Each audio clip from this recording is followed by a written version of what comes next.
Good morning. Hello, everybody. It's 8:45 now. Look who's here, George Hamilton and Christopher Sieber. It's Good happening. morning. That would just like that bang. I know, wham, It can be bam. natural, can't you? No drum Just roll. take deep There's breaths. no and curtain solve it opener. away. No, I like that. It's a very soft open. Just soft open. Right, exactly. We just like to ease into it at this It's, time of the I'll day. say it's early here in Toronto. Tell for me us. about you've been on this tour now Here we for go. 20-some odd weeks. Tell me your theory about America and what is happening in America. He wanted and to talk especially politics. He up wanted to to talk politics this morning. last He's like, tour I of would love to Denver. talk politics. I'm Do a you want little to talk concerned politics? about boy. not Denver, really Detroit. It awakened We were my... just in Detroit. Did it awaken you? It awakened me to I kind of don't want to ever go back there. Why is that? Why is that? Tell our audience why. Well, it was just it was scary. It was a scary place to be. And America, here we are helping all these other countries. Are we helping ourselves? No, we're voting against our own interests. But not only voting about it, what are we doing there? Why is it such an unsafe city? Why is it that people are so scared? Yeah, well, you could probably just. He does this all day. Can we talk about our show?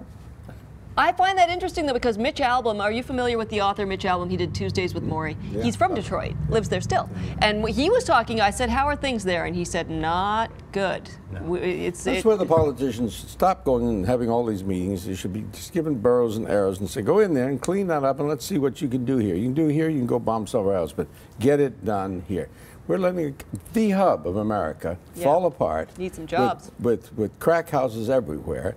And we are the ones that are casting the first stone and not doing anything about it. It's amazing to me. And I had a lifetime growing up in America from the end of the Second World War to now, which was absolute bliss, where Americans were thought of as heroes and treated well.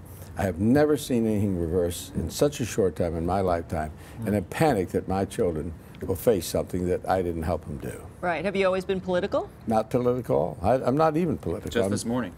No, it was He woke up political. That's right, woke up exactly. political. I woke up, put on this blue suit, and the more I put on the blue suit and this tie, I started thinking of Jack Kennedy.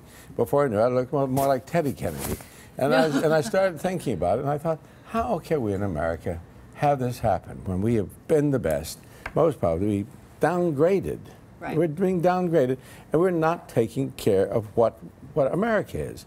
You take care of your stuff, and then you can take care of somebody else's. But to point fingers at other people and not handle your own case, and to watch a city, which, I mean, you think about Detroit, it was the hub of all industry. Well, but didn't they always say, as goes Detroit, as goes the Well, they United used to States, say, economically, what's good wasn't for it? General Motors is good for the USA. Right. I didn't believe that one. And also the other one, which was Kettering may have said, then the other one was, a thief steals a side of meat while a financier steals a railroad. John Jacob Astor. Oh, John Jacob Oh, No, wow. not Astor, Morgan. JP Morgan. Yeah, J.P. Morgan. Hey, let's guy. talk about Cage Aux Folles. Yeah, that's awfully Speaking political of there. farcical Oh, I situations, find it fascinating. it is the classic old bedroom farce kind of thing. It just it is. survives through generations and centuries. It's been 30-some years, right? Well, what's wonderful about it is the British actually have taken our old saws, which were edgy. This was the anthem for the gay movement, and in '73 to take the Nazis play and then reconstruct it and truncate it and then make a movie with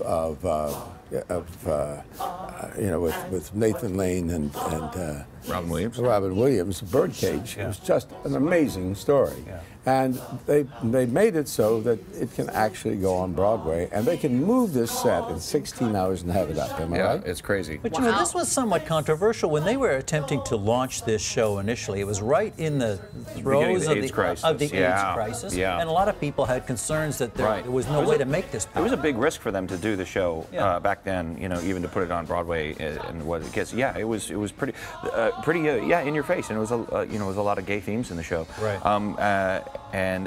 Harvey, I did this show on Broadway in George's part. Yeah. Now I'm the other part. Now I'm wearing a dress, but.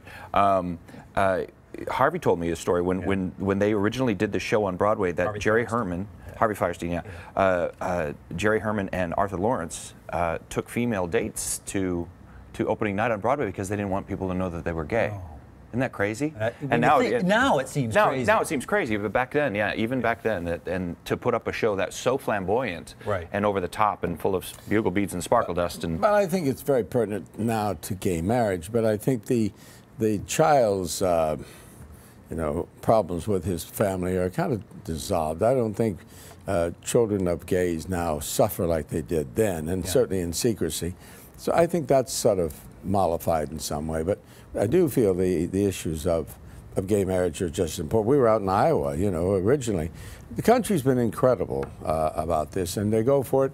You might as well go and see our town. It's an old saw with great humor and great warmth and fun. I don't feel that anymore. I don't feel that underlying. Matter of fact, we were out one night, and Chris and I were laughing, and I said, those are the gays out there, and all are blue-haired, 85-year-old women. And then Chris said, duck, and I said, what? And I saw stones coming at me, and I realized it wasn't stones. They were panties wrapped up in a ball. And balls, and they were hitting the stage and bouncing around. Chris said, give me one. And I thought, what is he going to do? And he opened it up, and it said Margarita and her telephone number, and he put it on. They were gigantic. They were throwing panties. They were all these old ladies. These old ladies are just these gigantic, like balled up panties are coming at us from the audience. We're like, incoming! On this tour, still, on this tour, he still got it. So Lacage plays big in Iowa. You know what? We did. It played great. It played great. It's been playing great across the country, actually. Yeah. That's good. Yeah. George, when I look at you, I think, like, this is the definition of debonair. Really, seriously. Why is that? Tell me. Like, the way you're dressed and the way you carry yourself and just, like... It's not like that. No! George Hamilton with messy hair? Now I'm really seeing Love cute. at First Bite a little bit. He has to do this I every do that night. all the time. I know how He his hair works. And you know, he's so Let me see. he's reprehensible. He'll That's do this, great and on hair. stage he'll say, Oh, you look like George Hamilton. he says that on stage. Listen, you know, so this guy's going to jump out of an airplane here at 100,000, or out of a balloon You hear at about this guy? 100,000 feet today. He's gonna like You what, played Evel 36 Knievel. kilometers? 36 kilometers? He's way up Hi, there. yeah. wait, he's- You played Evel Knievel. Yeah, and I bought his life story and produced it. Yeah. We're doing a documentary now on Evel Knievel. I knew nothing about this guy. There was a guy at the same time called Rod Pack. Now, Rod Pack was the other guy I was thinking about doing the story about, and he jumps out of an airplane about the same distance without a parachute. And his best friend jumps out after him, and in midair, he hands him the chute. We found out later that Rod Pack was playing around with the other guy's wife, and he would do this to him and finally give him the chute. Now, I ask you, yes.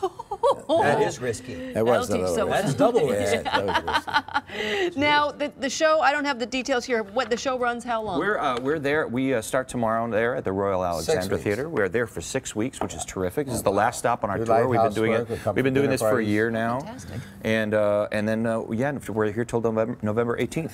And he does hand puppet shows. I do. I do shadow puppets. I do this. I do a Punch and Judy play. I come Get your along for money's that. I do a little voiceover. He does. He does. Sandwich boards in front of the theater. Absolutely. Perfect. Ringing a bell. Yeah. Look, you will get your money's worth. George Hamilton and Christopher Sieber, the stars of Cage Aux Folles. Thank you so much Thanks for for coming coming. in. Thanks for having You guys us. make it That's what I nice and meant. easy. Thanks for coming. We'll be back in just a minute.